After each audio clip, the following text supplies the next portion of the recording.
Earth provides enough to satisfy every man's need, but not every man's greed, said Mahatma Gandhi. The 20th century has been dubbed as the century of fossil fuels. Industrialization era has left behind a way of life where we are strongly dependent on non-renewable resources of energy like oil, natural gas and coal.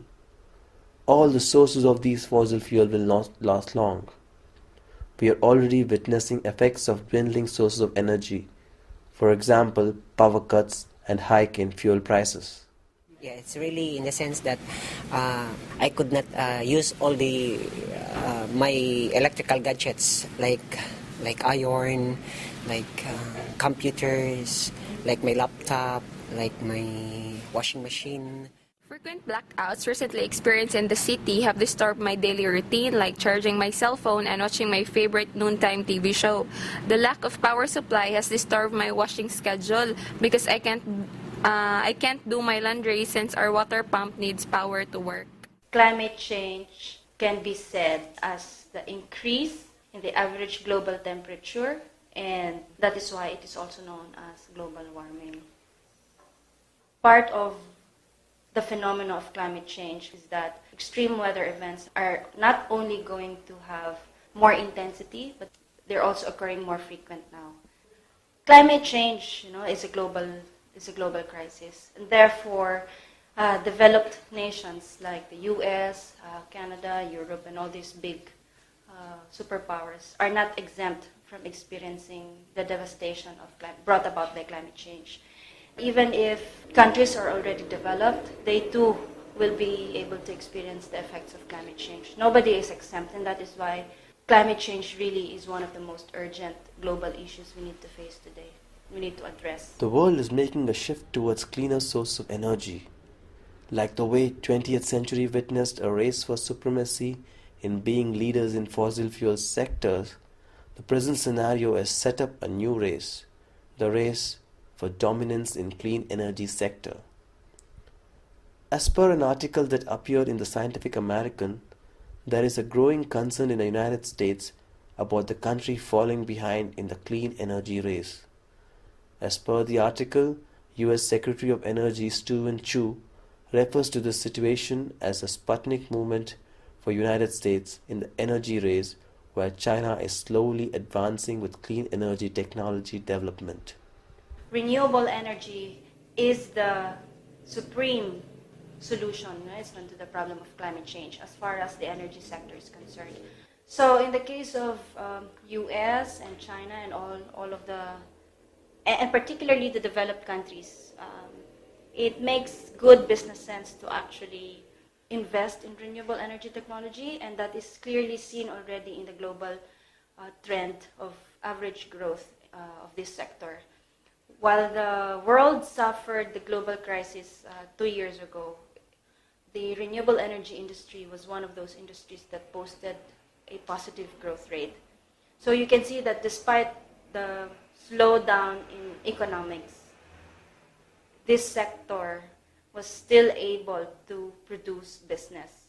So that's one. In the case of developing countries and major developing countries like China, it is in the best interest for these countries to really go into renewable energy.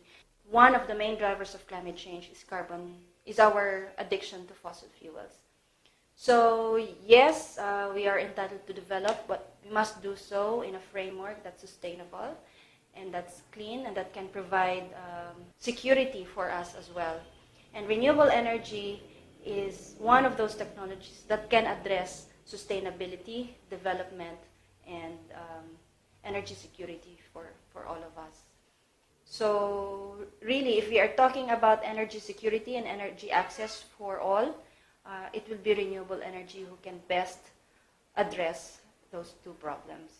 We know that because fossil fuels will continuously go up, if we bite the bullet now on the use of renewable energy technologies, there will come a time that renewable energy will achieve grid parity, meaning to say it will be at the same cost as what we are paying now, and then eventually it will be the cheaper option. Why?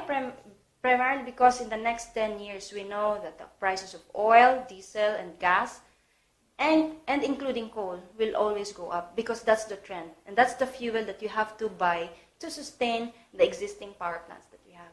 In the case of renewable energy, the cost of capitalization is high, but the expense stops there because you don't have to buy your fuel anymore. Yes. And so therefore, while the cost of capital is high, the expense is not going to accrue over the next 10 years, primarily because you are no longer buying, except for biomass, which you will have to procure the agricultural waste to feed into your power plant.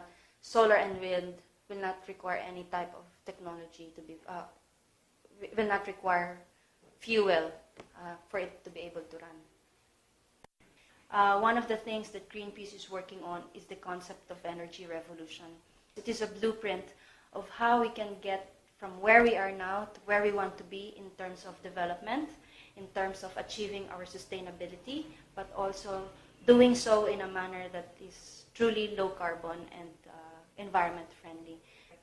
That by 2020, it is already technologically feasible to increase the share of renewable energy in our mix by up to 50%, and it can go as high to 70% by 2050.